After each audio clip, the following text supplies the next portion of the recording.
안녕하세요. 오늘의 학습 내용은요. 순환소수를 분수로 나타내기입니다. 앞에 배웠던 순환소수를 분수로 어떻게 나타내면 되는지 함께 알아볼게요. 우리가 앞에서 유한소수로 나타낼 수 없는 분수를요. 소수로 나타내봤어요. 어떻게 했었냐면요. 3분의 1 같은 경우를 표현을 하면 얘는 1 나누기 3을 해서 3이 계속 반복이 되는 3을 순환마디로 갖는 수였거든요. 그러면 이거는 0.3 위에 이렇게 점을 찍어서 순환소수를 표현을 한다라고 했었죠. 그러면 이번엔 이렇게 나타난 순환소수를요. 거꾸로 분수로 나타내는 것을 해볼 거예요.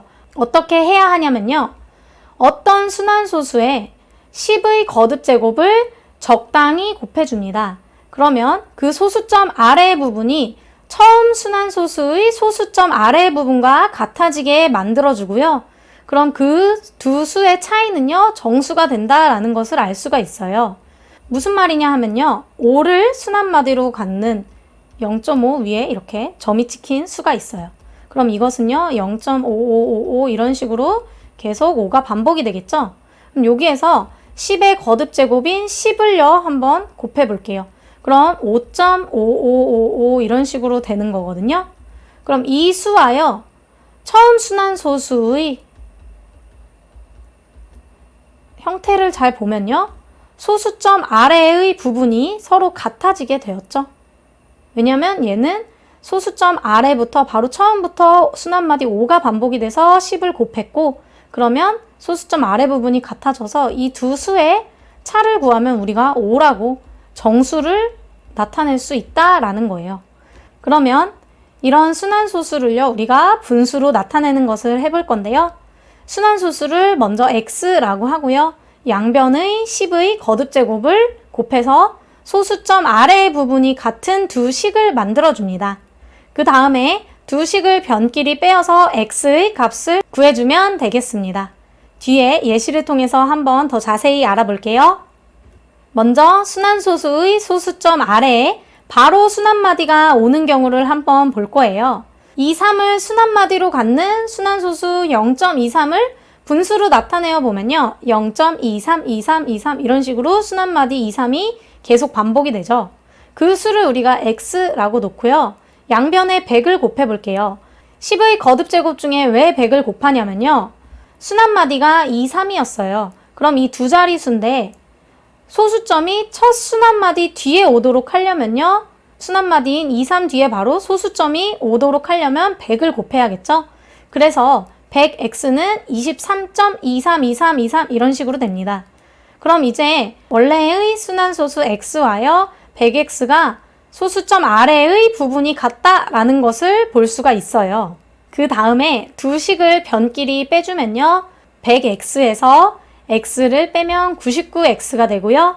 23.2323에서 0.232323 이거를 빼면 소수점 아래의 부분이 같아서 정수 23만 남습니다. 그러면 x가 99분의 23이다 라고 알 수 있고요. 우리가 구하고자 하는 순환소수는요. 99분의 23으로 표현할 수 있다라는 것을 알 수 있겠습니다. 이러한 과정이 여러분들이 익숙해지면요. 바로 구할 수가 있어요. 이 과정을 여러분들이 생각을 하고요. 문제를 많이 풀어보시다 보면 소수점 아래에 바로 순환마디가 오는 경우에서요. 2, 3처럼 두 개의 순환마디를 하면요. 우리가 100x에서 빼줘야 된다라는 것을 생각을 할 수 있어서 100x에서 x를 빼서 99x가 나왔죠. 여기서 보면 이 2, 3이란 순환마디 점이 찍혀있는 이 부분 두 자리가요. 99분의 이렇게 되고요. 그리고 바로 이 순환마디 23이 온다. 이 순환마디 2, 3이 분자 23으로 온다라는 것을 알 수 있겠습니다. 이번에는 순환소수의 소수점 아래에 바로 순환마디가 오지 않는 경우를 한번 볼 건데요. 3을 순환마디로 하는 순환소수 0.23333을 분수로 나타내어 볼 거예요. 첫 번째로 이 순환소수를 x라고 두고요. 양변에 각각 10과 100을 곱해줍니다. 왜 10과 100을 곱하냐면요. 10x를 하면요. 소수점이요. 첫 순환마디인 3 앞에 올 수가 있게 돼요. 그죠? 그리고 100을 곱해주면요. 소수점이요. 첫 순환마디인 3 뒤에 올 수가 있게 됩니다. 그렇게 되면 우리가 이제 소수점 아래 부분이 또 같아지게 되겠죠?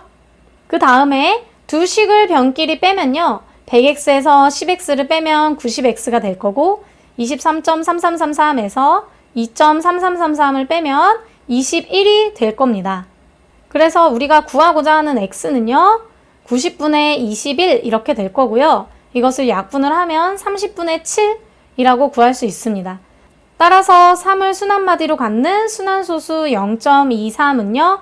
30분의 7이다 라고 할 수가 있어요. 우리가 여기서도 이 내용을요. 머릿속으로 잘 숙지를 하시면요. 바로 풀 수가 있는데요. 지금 여기서 이 순환소수를 보시면요. 순환마디가 소수점 바로 아래가 아니라 그 다음에 왔거든요. 그러면 이 처음 오는 부분을 두 번째 자리에 왔기 때문에 9, 10 이렇게 생각을 해줍니다. 그래서 바로 9, 10 이렇게 생각을 해주고요. 그 다음에 이 과정을 잘 생각을 해보세요. 100x를 했을 때 정수 부분이 23이 되고 10x를 했을 때 정수 부분이 2가 되었죠. 왜냐하면 100을 곱했을 때는 23이 되고 그 순환마디 앞까지 곱했을 때는 2가 되기 때문이에요. 첫 번째 순환마디를 기준으로 생각을 해서 순환마디가 처음 오는 것까지인 23에서 그리고 순환마디 앞에까지 한 2를요. 빼주시면 바로 21이 나오겠죠. 이 과정을 그대로 바로 계산을 한 겁니다. 그래서 우리가 90분의 21 이렇게 나올 거고요. 그거를 약분을 해주셔서 분수로 나타내면 되겠습니다. 지금까지 배운 내용으로부터요. 정수가 아닌 모든 유리수를요. 소수로 나타내면 우리가 유한소수 또는 순환소수가 된다라는 것을 알 수가 있었어요. 유한소수와 순환소수는 모두 분수로 나타낼 수가 있기 때문에 모두 유리수라는 것을 알 수가 있어요. 그렇다면 유리수와 소수 사이에는 다음과 같은 관계가 성립을 하는데요. 소수에는 유한소수와 무한소수가 있고요. 무한소수에는 순환소수와 순환소수가 아닌 무한소수가 있어요. 여기서 우리가 유한소수와 순환소수는 분수의 형태로 나타낼 수가 있기 때문에 유리수라는 것을 알 수가 있었습니다. 순환소수가 아닌 무한소수는요, 분수로 나타낼 수가 없습니다. 오늘 배운 내용을 정리를 해볼게요. 순환소수를 분수로 나타내는 법을 배웠는데요. 순환소수를 x라고 두고요. 양변에 10의 거듭제곱을 곱해서 소수점 아래의 부분이 같은 두 식을 만들었죠. 그래서 두 식을 변끼리 빼어주면요. 소수점 아래 부분이 같아서 정수가 나왔어요. 그래서 우리가 x의 값을 분수의 형태로 구할 수가 있었습니다. 그 다음에 유리수와 소수의 관계를 배웠는데요. 정수가 아닌 모든 유리수는요. 유한소수 또는 순환소수로 나타낼 수 있다라는 것을 배웠어요. 또한 유한소수와 순환소수는 모두 분수 형태로 나타낼 수가 있어서 모두 유리수이다 라는 것도 배웠습니다. 오늘 수업 여기까지 할게요.